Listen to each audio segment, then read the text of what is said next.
বাঙালিদের পারিবারিক রোজকার মতো আজকের ব্লগটা এখান থেকে শুরু করতে চলেছি। আজকে মঙ্গলবারের সকাল, তো দেখতেই পাচ্ছ সকালবেলা উঠে পড়েছি। আর একজন সকালবেলায় অনেক সকালে উঠেছে, আজকে আমারও আগে উঠেছে। ওর একটা অফিসের প্রবলেম হয়েছিল, সেটা মেল এসেছিল, তাই ঘুম থেকে উঠে ওটা দেখেই সকাল সকাল উঠে কাজে বসে গেছিলো। তো কাজটা সেরে একটু উঠলো, এখন আমি চাটা দিয়েছি, চাটা খেয়েও ব্রেকফাস্ট করে নিচ্ছে, তারপরে রান্নার দিকে যাবো। তো ঠিক আছে, পরে তোমাদের সাথে আবার কন্টিনিউ করছি। বুঝতেই পারছো শীতের মরশুম বলে তাড়াতাড়ি কাজ ছাড়তে হবে, একটু রোদ উঠে গেছে প্রচুর পরিমাণে। তো এখন আমরা আগে চাটা খাই। তো রান্নাঘরে ঢুকে গেলাম ব্রেকফাস্টের পর, যেমন তোমাদের বললাম। তো এখন সবজির ডালি নিয়ে বসে গেছি। বাগান থেকে একটুখানি পালং শাক তুলে দেবে দাদা, তো পালং শাক রান্না করবো। আর মারাজনের জন্য একটুখানি শাশুড়ি মাঝে একটু হচ্ছে ভাজা করবো ভাবছি। আর বেগুন বলছি কি যেন কুমড়ো করে দেবো। আর বাঁধাকপি কালকে আমাদের তো সবজিটা আলাদা করাই রয়েছে। আর শ্বশুরমশাই মাছ আর মাংস নিয়ে এসেছি, দেখি আর একটু মাছের ঝোল করে দেবো এদিকে। আর আমাদেরটা ম্যারিনেট করে রাখবো, দুপুরবেলা এয়ার ফ্রায়ারে দেবো। আর রাত্রিবেলা চিকেনটাও রেডি করে রাখবো। সব রেডি করবো আস্তে আস্তে, তার জন্য সবজিগুলো কাটতে বসে গেছি। আর একজন তো সকাল সকাল আজকে কাজে বসে গেছে, তার আজকে এত কাজ, কারণ আমাকে আজকে মার্কেটে নিয়ে যাবে। তো কবে থেকে নিয়ে যাবে করছে। বড় সড়ো মার্কেটে তো নিচ্ছে না, ছোটখাটো মার্কেটেও নিচ্ছে না। মানে কি যে বলবো, সংসারপাতি জিনিসপত্র যে কিনতে হবে, মাসের শেষ, কালকে ট্রেন টিকিট, কোনো হুঁশ নেই, আর কোনো হুঁশ নেই।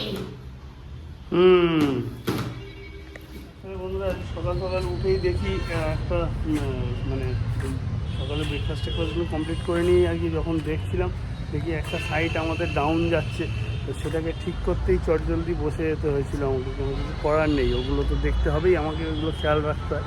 তা ওইগুলোই ঠিক করছিলাম বলে সকাল সকালে একটু কাজে বসতে হলো আজকে। তারপর তো সারাদিন কাজ আছেই, কালকেও তোমাদের বলছিলাম আমি একটা কাজ আধ কাপ ছাড়া হয়ে রয়েছে, সেটা কমপ্লিট করতে হয়েছে। সব কাজ তো রয়েছেই, সেগুলো করতে হবেই আমার।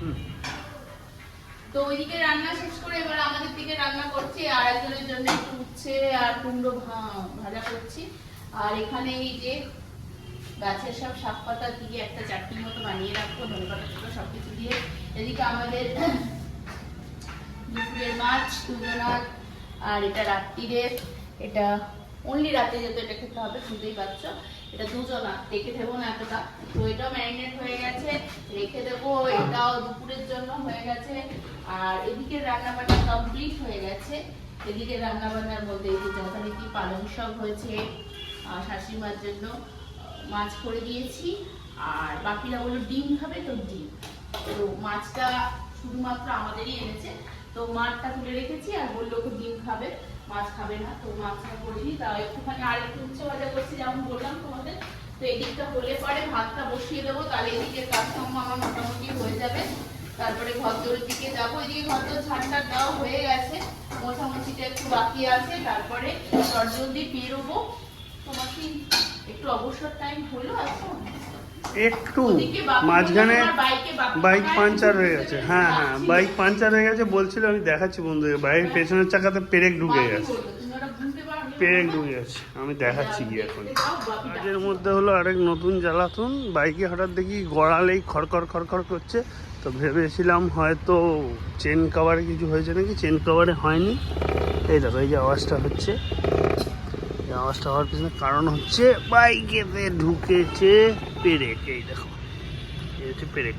এটাকে এবার ঠিক করিয়ে আনতে হবে আমাকে, এখন আর কোনো অপশান নেই আমার হাতে।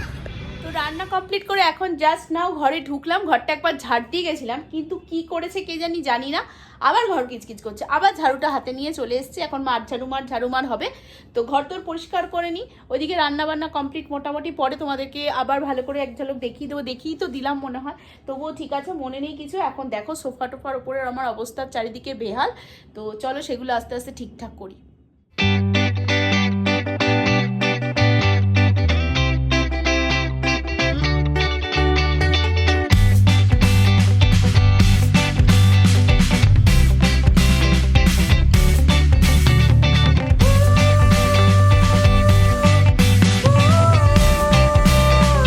তো ঠিক করালাম, তাও চেন কভারেতে চাকা ঠেকছে, তার জন্য নিয়ে এসেছি এখানে। মাইনর রিপেয়ার করতে দিয়েছি, ঘন্টা 2-3 মধ্যে তো গাড়ি পেয়ে যাবো, ঠিক করে নিয়ে দেবে।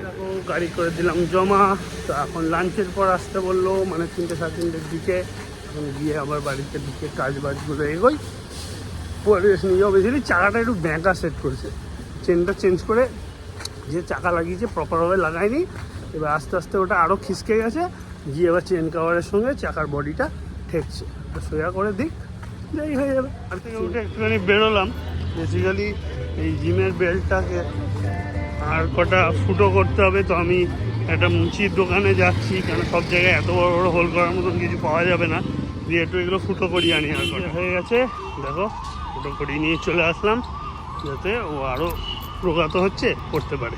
একজনে স্নান হয়ে গেছে, ও ওদিকে আমাদের লাঞ্চ ফাঞ্চ রেডি করছে, মানে ওর কিছু ডায়েট খাবার রেডি করছে, আর এদিকেতে আমি এই এয়ার ফ্রাই করবো বলে নিয়ে এসেছি, দেখতে পাচ্ছ। তো ফটাফট রান্নাটা রেডি করে ফেলি, তারপর খেতে বসবো। এখন আমি আমার খাবারটা একটু রেডি করবো, সবজিগুলোকে সতে করবো। আজকে একটু গ্রিন গ্রিন খাবো, গ্রিন অরেঞ্জ, একটু পার্পেল শেড দিয়ে একটু খেয়ে নেবো। দেবে একটু সামান্য লবণ।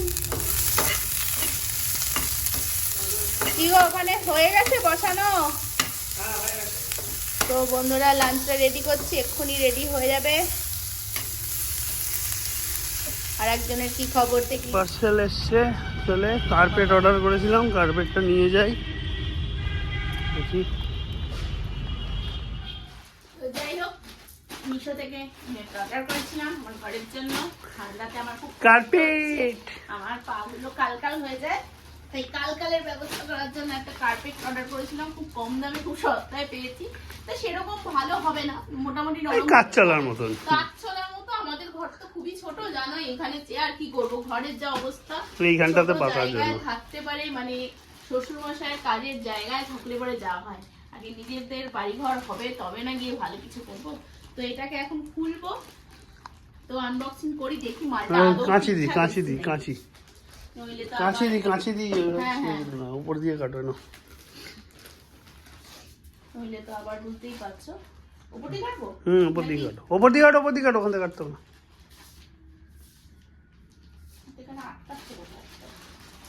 দেখে না, এই সাইডটা দেখে কাটো না, তাহলেই তো হলো। ওই তো ওটা নিচে, ওপর দিয়ে কাটো, কোনো অসুবিধা হবে না।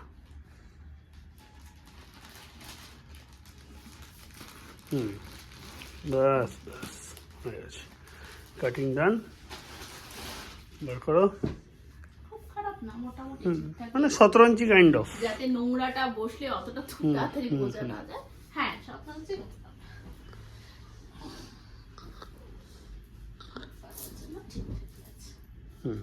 ঠিক আছে, ভালোই হয়েছে। কিন্তু মাপটা কি 5 হচ্ছে? 5-7? হ্যাঁ 5-7 হচ্ছে। ঠিক আছে, এরকমই চেয়েছিলাম। 5-7 হচ্ছে। চেয়ার নিয়ে বসলে অসুবিধা হবে না, হ্যাঁ ঠিকই আছে, ভালো পাতো। দেখো বন্ধুরা, খাওয়া দাওয়া শুরু হয়ে গেছে, আর একজন ঘাস পাতা খাচ্ছে। আমি তো ঘাস পাতা খাচ্ছি না, আমি যেরকম নর্মাল খাওয়া দাওয়া হয় সেরকমই খাচ্ছি। ও ঘাস পাতা খাচ্ছে আজকে থেকে। খাও, তুমি তোমার মতন খাও, আমি আমার মতন খাই। আর এদিকে সিরিয়াল চলছে, সিরিয়াল দেখবো দুজন মিলে। ঘরে কাজ করতে করতে বাইকের কথাটা জাস্ট মাইন্ড থেকে বেরিয়ে গেছিলো, ধাপ করে খেয়াল পড়তেই গেলাম। এই দেখো, মাইনর হয়েছে বলে এম লেখা, আর 35 নম্বর দিয়েছিল আমার বাইককে। যাই হোক, গিয়ে দেখি হয়ে গেছে, তো ঝট করে গিয়ে নিয়ে চলে আসলাম। এখন আবার কাজেই বসবো। চাকাটা ওই যেরকম এক্সপেক্ট করেছিলাম সেটাই হয়েছে, ব্যাঁকা ছিল। চাকাটাকে আবার সোজা করে ঢিলে ঢালা করে লাগিয়ে দিল। তবে একটা ব্যাড নিউজ আছে, ব্যাড নিউজ হচ্ছে আমার এই সকারের এখানের বুশটা নাকি খারাপ হচ্ছে। ওরা বললো যে এখনও চলবে, কিন্তু এরপরে পুরো ফুল সকার অর্ডার করে পুরো সকারই চেঞ্জ করাতে হবে, কেননা ওই শুধু ওই বুশটা নাকি পাওয়া যায় না। তো সেটা আগে একসময় অর্ডার করে দিয়ে আসবো, পরের বার যখন বাইক দেবো তখন গিয়ে বুশটা চেঞ্জ করে নিয়ে আসবো, মানে পুরো সকারটাই চেঞ্জ করিয়ে আনবো। এই হচ্ছে এখন সিচুয়েশান। একটু ব্যাড নিউজ পেলাম, মোটামুটি 4,500 টাকা খরচা আছে ওটা ঠিক করাতে। কি হচ্ছে বুঝতেই পারছো। হ্যাঁ, আর কাজ কি। দুজন মিলে যোগার জন্য চলে এসেছি আজকে জিমেতে। দিদি আস্তে আস্তে বেশ টাফ জিনিস আমাদেরকে করানো স্টার্ট করছে, যেন যত দিন যাচ্ছে দিদি বলেইছে আমি আস্তে আস্তে অ্যাডভান্স যোগার দিকে যাব, আরও কঠিন জিনিস করাবো। তার জন্য দিদি হয়তো আমাদের এই কাকিমাদের আর আমাদের গ্রুপটাকেও পরে আলাদা করবে যতদূর শুনছিলাম। দুটো গ্রুপে ভেঙে দেবে, কেননা কাকিমারা তো আমাদের মতন অতটা কঠিন জিনিসগুলো করতে পারবে না, তার জন্য কাকিমাদেরকে আলাদাভাবে করাবে আর আমাদেরকে আলাদাভাবে করাবে। তো আস্তে আস্তে বেশ কঠিন কঠিন জিনিসেতে দিদি যাচ্ছে, যত দিন যাচ্ছে। আমিও যতটা পারছি চেষ্টা করছি, ও তো পারেই ভালো, এরকম মোমো চেষ্টা করছে। দেখা যাক আস্তে আস্তে কী হয়। এদিকে দেখো না, বাংলা বইয়েতে আমরা যেরকম পড়েছি সেই লিকার যেন ডিগবাজি খায়, সেই রকম ধরনের জিনিস দিদি ওকে দিয়ে করাচ্ছে। এরপর আমিও ট্রাই করব, তখন যদি কেউ পারে আমার ভিডিওটা করে দেবে, না হলে না থাকবে। এটাও পুরো লিকারের মতন করাচ্ছে, দেখে তো বাবারে বাবা কী কঠিন কঠিন জিনিস করাচ্ছে দিদি আস্তে আস্তে। যথেষ্ট ব্যালেন্স আর স্ট্রেংথও দরকার হাতে, নাহলে এগুলো করা খুব চাপের ব্যাপার হয়ে যায়। এখন বাড়িতে চলে এসেছি, আসার পরে এদিকেতে ওই যেরকম এয়ার ফ্রায়ারেতে চিকেনগুলো সকালে তো ম্যারিনেট করে রাখা ছিল, ওরা ও তোমাদেরকে বলেই ছিল, তো সেটাকেই আমি করতে দিয়ে দিয়েছি। 10 মিনিট অলরেডি হয়ে গেছে। আমি এবারে বার করবো, করে আবার একটু উল্টে পাল্টে দেবো, উল্টে পাল্টে দিয়ে আবার ঢুকিয়ে দেবো, আর 10 মিনিট হলেই কমপ্লিট। দেন আমরা দুজন ডিনারের দিকেতে যাবো। আজকে তো যা সব করালো বাবা, লিকার ফিকারের মতন করাচ্ছিল, দেখলেই নিশ্চয়ই তোমাদেরকে শেয়ার করলাম। আমিও করেছি ওটা, আমারটা আর ভিডিও করা হয়নি, তো ও করছিল ওরটা ভিডিও করেছিলাম, তাই তোমাদের সাথে একটু শেয়ার করলাম। ভালোই হয়েছে যোগাটা আজকে। কালকে তো 25 ডিসেম্বর, কালকে এনজয় করা যাবে, সারাদিন আমাদের সাথে থেকেও অনেক কিছু করার ইচ্ছা আছে। দেখা যাক কতটা কী করতে পারি আর কি পসিবল হয়ে ওঠে। আমার অফিসও ছুটি আছে, আর এদিকেতে এখন আপাতত এটা কমপ্লিট হলে ডিনারের দিকেতে হয়ে গেছে। আমি সুইচ অফ করে দিয়েছি অলরেডি, তো এটা এবার বার করে নিই।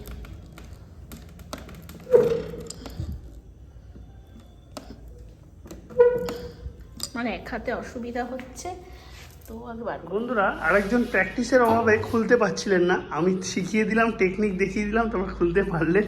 এখন আপাতত এগুলোকে তুলে সাজাচ্ছেন প্লেটেতে, আমরা দুজন খাবো বলে। প্লেটে সাজিয়ে দুজনের রাত্রের ডিনার নিয়ে নিয়েছি, এবার খাওয়া দাওয়া শুরু করব। তো আজকের মতন বন্ধুরা ব্লগটা এখানেই এন্ড করছি। কাল তোমাদের সঙ্গে 25 ডিসেম্বরে ক্রিসমাস ডেতে দেখা হবে নতুনভাবে। তো চলো আজকের মতন tata, bye bye, good night. সবাই ভালো থাকো, সুস্থ থাকো, ফ্যামিলি নিয়ে ক্রিসমাসে খুব আনন্দ করো, কেক ঠেক খাও। Good night.